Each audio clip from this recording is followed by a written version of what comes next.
Hello guys, this is Fauzia यार। तो आज मैं आ गई वेंचर कंपनी के एनालिसिस के साथ, जो कि डिफेंस सेक्टर में आती है। डिफेंस सेक्टर मतलब होता है कि मिलिट्री एंड इंडियन नेवी के लिए जो काम करता है, तो ये सेक्टर में वो कंपनीज़ आती है। तो सबसे पहले देखेंगे कि मैंने ये कंपनी का वीडियो बनाना क्यों ज़रूरी समझा, क्या खास बात है इस कंपनी में।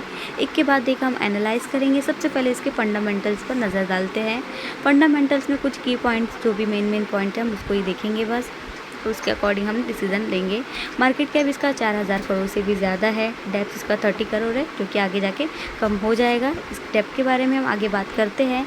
इसका सेल्स ग्रोथ बढ़ रहा है, प्रॉफिट मार्जिन भी बढ़ रहा है, और भी देखेंगे इसके प्रॉफिट एंड लॉस में रेवेन्यू बढ़ रहा है, एक्सपेंसेस भी इसके बढ़ रहे हैं, क्योंकि मतलब कि ये काम कर रही है।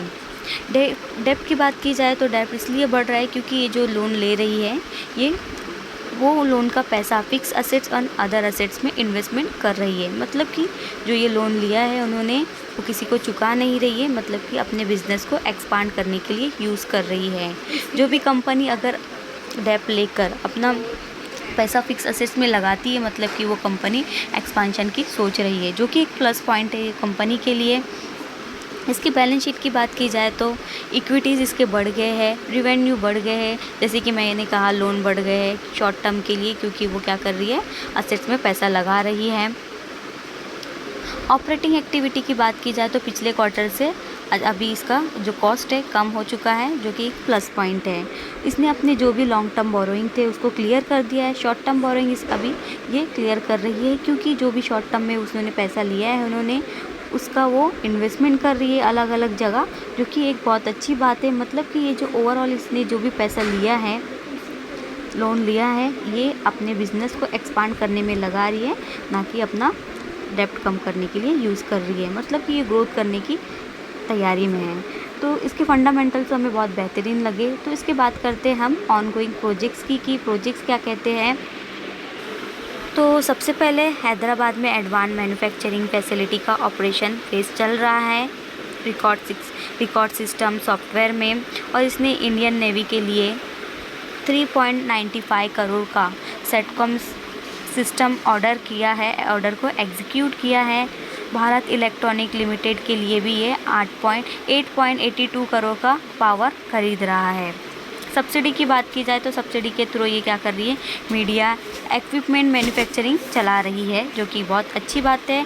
इसके अपकमिंग प्रोजेक्ट की बात की जाए, अपकमिंग में इसके आंध्र प्रदेश एंड तेलंगाना में 80.90 करोड़ के प्रोजेक्ट्स चल रहे हैं। हैदराबाद की एग्जिस्टिंग फैसिलिटी को ये क्या कर रही है, एक्सपांड कर रही है, नए इन्वेस्टमेंट कर रही है, इंफ्रास्ट्रक्चर डेवलपमेंट की ट्राई कर रही है, मतलब कि आगे जाकर ये इसको करने वाली है। डिफेंस और एरोस्पेस सेक्टर में नए प्रोडक्शन लाइन कुछ लॉन्च करने के लिए प्लान कर रही है। मतलब कि ये जो भी डिफेंस सेक्टर है, एरोस्पेस सेक्टर है, इसमें नए प्रोडक्ट अभी ये लॉन्च करने वाली है। मतलब कि अपनी ये जो भी बिज़नेस है उसको डाइवर्सिफिकेशन कर रही है। जाहिर सी बात है, इतना अच्छा ये काम कर रही है तो इसका रेवेन्यू ग्रोथ बढ़ सकता है, आगे जाके हमें अच्छा खासा प्रॉफिट दे सकती है। मेरा पर्सनल सजेशन है कि आप इसमें लॉन्ग टर्म इन्वेस्टमेंट कीजिए, ताकि ये आगे जाके बहुत अच्छा हमें प्रॉफिट देने वाली है। शॉर्ट टर्म में इसमें थोड़ा रिस्की है, क्योंकि अभी ये कंपनी असेट्स वगैरह खरीद रही है, तो थोड़ा डेप्ट वगैरह इसमें बढ़ सकता है। बट जब इसका सब स्टेबल हो जाएगा, सब काम चलना शुरू हो जाएगा, तो ये आगे जाके हमें बहुत अच्छा प्रॉफिट देने वाली है। अगर शॉर्ट टर्म की बात की जाए तो मैं आपको बता देती हूँ कि एंट्री कहाँ से लेना है। शॉर्ट टर्म के लिए स्टेबल एंट्री, सही एंट्री मुझे 197 पर लग रही है, क्योंकि यहाँ पर अगर यहाँ से मार्केट उठता है तो बहुत अच्छा हमें आगे जाके प्रॉफिट देगा, 226 तक प्रॉफिट देगा। बट शॉर्ट टर्म में ये फ्लक्चुएट हो सकता है। ये जो हमारा पॉइंट, ये रेजिस्टेंस है, इसको तोड़ता है तो मार्केट अच्छा खासा हमें प्रॉफिट देगा।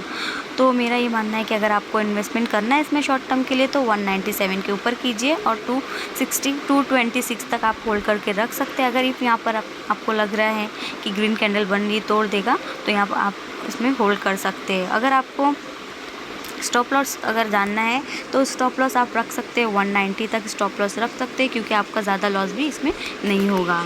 तो ये तो था हमारा टेक्निकल बेस एंड इसके प्रोजेक्ट्स। तो ओवरऑल हमें लग रहा है कि ये कंपनी आगे जाके बहुत अच्छी हमें ग्रोथ दे सकती है। इसके प्रोमोटर की बात की जाए तो प्रोमोटर इसके कम हुए क्योंकि वो प्रॉफिट बुक करके निकल रहे हैं, और कुछ प्रोमोटर क्या कर रहे हैं, जो भी अपना प्रॉफिट लेकर अपने बिज़नेस में, ये जो कंपनी का जो बिज़नेस चल रहा है उसमें पैसा लगा रहे हैं, मतलब कि ये अपने पैसे को रख नहीं रहे, इन्वेस्टमेंट कर रहे हैं और एक्सपांशन करने की सोच रहे हैं, जो कि बहुत अच्छी पॉइंट है। मतलब आगे जाके कंपनी है तबाही मचाने वाली है।